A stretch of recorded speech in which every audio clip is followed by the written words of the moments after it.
Hi CG, I'm Ethan. And I'm Jake. And we have your CG TV broadcast for Monday, January 30th, 2017.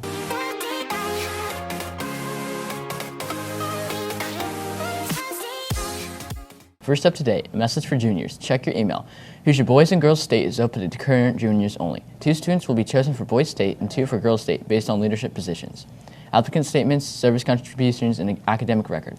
CGHS will pay the registration fee for the selected students. Selected students will be notified by spring break. Submit the application by the deadline, February 3rd. See Mrs. Cornett for more information. Also, the Center Grove Scholarship Fund is in need of student volunteers to help with the CGSF Phone-a-thon. The Phone-a-thon will be held on February 27th and 28th and March 1st and 2nd. You can help with some or all of the dates. The event is held at the old PRC, or the old Maple Grove. Students who participate get a free dinner and 3.5 hours of community service credit each night. Also, there's a $100 cash prize each night for first place. Best of all, you're helping to fund scholarships for CGHS students. So go check your email for the link to sign up. As you finish up scheduling, be sure to sign up for the cadet teaching if you enjoy working with young students, want to receive dual credit, like to sign out at the beginning of 5th or 10th period, want to partner with a middle school or elementary teacher, and want hands-on experience in the classroom. Complete your application on the guidance website under scheduling. See Mrs. Kaler if you have any questions. Now let's go outside for a look at weather with Nick Motze. Pretty boring today, CG. Right now it's about 20 degrees outside. High is expected to be 33 degrees. Back to you. Thanks, Nick. On these cold days, some students work outside tending to animals. Sam Aquino caught up with Chloe Captain about her work with therapy horses all year round. I'm a volunteer at Agape. I lead the horses when there's a rider, and I help clean the barn, and I'll help groom and tack the horses, and I help with the kids who ride. I also ride sometimes. Chloe Captain began working with Agape, a horse therapy riding center, in an unusual way. Last year, I was adopted by my grandparents, and there was a lady who helped with the adoption, and she had mentioned that this was something that I could do, and I loved horses, and I thought it might be a good idea. Put into Girl Scouts when she was little, Captain found her love for horses. We did a horse riding thing, and I rode a horse named Joey, and it was like, I really enjoyed it, and so I didn't ride for a long time after that because I was like real young, and you know, when I found out that there was an opportunity for me to do something like that again, I was like, heck yeah, dude. Volunteers don't just work with horses. Working with people is a big part of it too. There are a lot of different people who come here to ride and stuff, and some of them are special needs, some of them are kids who have been adopted, it really varies who comes here, and there are a lot of times where I'll see the same kid and, you know, I get along with them, and it's great to have a relationship with them. Of course, keeping a healthy relationship with the horses is just as important to Captain. Hailstone is the horse that I've been riding the entire time I've been here. It's like a year and a half now. You get a bond with the horses. It's amazing, and it's like they know you, you know them, and it's like you work together when you're leading, riding, you're a team.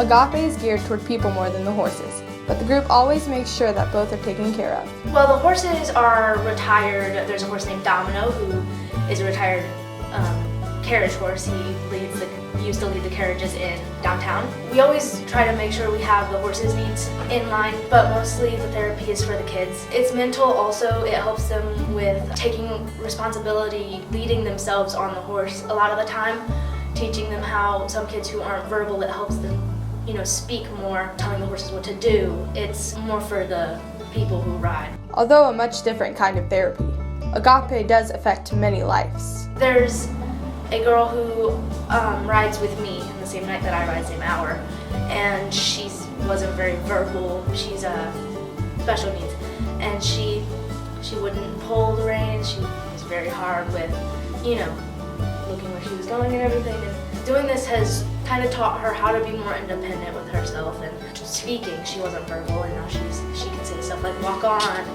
whoa. You know, she does that, and that's just one of the many examples that I can think of. It really helps them. Melanie Hilton, the therapeutic riding instructor, says Captain is more than just a volunteer. Chloe was referred to us from an organization.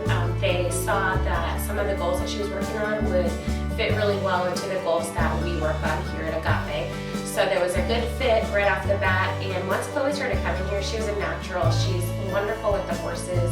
She has great riding skills, and she's really developed those skills and has been very successful with our program. Agape helps out a wide range of people, even ones who people don't expect need it. Agape is a therapeutic writing center that serves individuals with physical, emotional, social, and cognitive challenges and disabilities. So anything from a person who's in a wheelchair to a person who may look totally fine to you and me, but they have something that they're working on and a goal that they're working toward. Agape is not just a program about riding horses, though.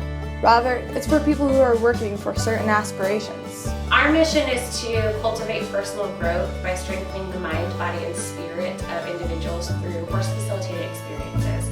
So not only therapeutic horseback riding lessons, but also what we call equine facilitated learning activities. So it may be groundwork with the horses. Chloe's actually participated in some of these activities too. It's a little different. It helps the student broaden their horsemanship skills, not only the riding portion of what we do, but also interacting with the horse on the ground. It's a little different interaction for them. Hi, I'm Chloe Captain, and I volunteer and ride at Agape Therapeutic Riding Center. That's really cool. This week, we have a number of club meetings to tell you about. Tomorrow, STEM Club will be meeting in STAR in room 552 to hear a guest speaker who's a biomedical scientist. Also today, Quiz Bowl will be practicing after school to prepare for the White River League tournament at Zionsville High School on February 4th. Any student with an interest in science who would like to participate on this year's academic Super Bowl team should attend a brief call-out meeting today after school in Ms. Myers' room in room 134. The meeting will last from 3 to 3:30. Current members of the National Honor Society will be meeting on Thursday, February 2nd at 7 a.m. in room 552. Any junior or senior that received an invitation to the induction ceremony on February 13th is welcome to attend this meeting as well. There will be a meeting for the Social Studies Super Bowl team during STAR in room 283 on Thursday, February 2nd. In sports, congratulations to wrestling team for winning their third straight sectional championship. Individual sectional champions were Alex Petro, Peyton Pruitt, Logan Coyle, and Gleason Mappis. Ben Seguin, Austin King, Jonah Hayes, Julius Bird, Michael Kutzinger, and Jory Heinrichs will also advance to the regionals next Saturday. Boys basketball also won their game this Saturday night, 57-43, are now 10-6 overall. Be sure to tune in later this week as we preview all the postseason action happening. And that's all we have for you today, CG. Bye.